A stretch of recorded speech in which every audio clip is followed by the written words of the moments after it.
ये तस्वीरें सीरिया के प्रेसिडेंशियल पैलेस की हैं। वही सीरिया जहां असद परिवार का करीब 50 सालों का राज खत्म हो गया, विद्रोहियों के गुट HTS और उसके नेता को असद की सरकार गिराने में बड़ी सफलता मिली है। इसके बारे में भी बात करेंगे, मगर पहले ये जान लीजिए कि रूस की समाचार एजेंसियों की खबरों के मुताबिक बशर अल असद अपने परिवार के साथ मॉस्को पहुंच गए हैं। रूस और ईरान लंबे वक्त से असद का समर्थन कर रहे थे। असद की सरकार रविवार को गिरने के साथ ही सत्ता पर काबिज रहने के उनके लगभग 14 साल के संघर्ष का नाटकीय अंत हो गया। उनकी सरकार ने सीरिया का भयानक सिविल वॉर देखा। इसमें लगभग 5 लाख लोग मारे गए और देश की आधी आबादी विस्थापित हो गई। असद पर विद्रोह को गलत तरीकों से कुचलने के आरोप लगे थे, जो बाद में सिविल वॉर में बदल गया। जैसे जैसे विद्रोह सिविल वॉर में तब्दील होता गया, लाखों सीरियाई लोग सीमा पार करके जॉर्डन, तुर्की, इराक, लेबनान और बाकी देशों की तरफ भाग गए। सीरिया में 27 नवंबर से विद्रोही लगातार आगे बढ़ रहे थे। उन्होंने अलेप्पो शहर के बड़े हिस्से पर कब्जा कर लिया। हमा पर कब्जा करके बड़ी सफलता हासिल की। फिर सरकारी बल होम से भी पीछे हट गए, जिसके बाद विपक्षी बलों ने इस पर भी कब्जा कर लिया।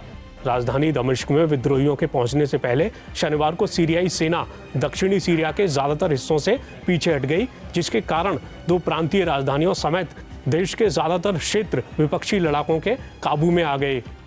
असद के भागने के बाद सीरियाई लोगों की भीड़ रविवार सुबह दमिश्क के चौराहों पर जश्न मनाने के लिए जमा हुई।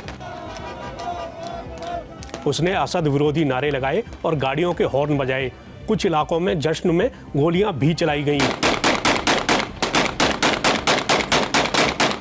सैनिक और पुलिस अधिकारी अपनी चौकियां छोड़कर भाग गए और विद्रोही रक्षा मंत्रालय के मुख्यालय में घुस गए।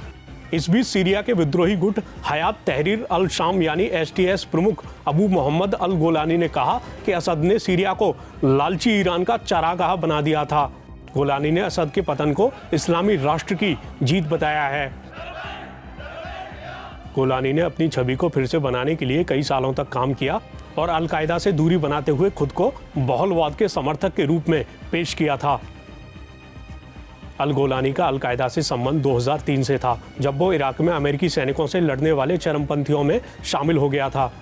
सीरियाई मूल निवासी को अमेरिकी सेना ने कस्टडी में ले लिया था, लेकिन वो इराक में ही रहा। उस दौरान अबू बकर अल बगदादी की अगुवाई में चरमपंथी इस्लामिक स्टेट ऑफ इराक का गठन किया गया। साल 2011 में सीरिया में असद के खिलाफ जन विद्रोह के खिलाफ सरकार ने क्रूर दमनात्मक कार्रवाई की और सिविल वॉर की स्थिति पैदा हो गई। अल गोलानी तब सुर्खियों में आया जब अल बगदादी ने उसे नुसरा फ्रंट नामक अल-कायदा की एक शाखा बनाने के लिए सीरिया भेजा। साल 2013 में जब सीरिया में सिविल वॉर तेज हुआ तो अल गोलानी की महत्वाकांक्षाएं भी बढ़ गईं। उसने नुसरा फ्रंट को भंग करने और इसे इराक में अल-कायदा के अभियान में विलय करने संबंधी अल बगदादी के अनुरोध को खारिज कर दिया।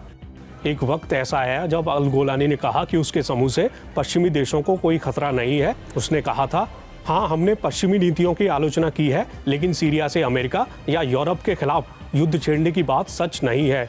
हमने ये नहीं कहा कि हम लड़ना चाहते हैं।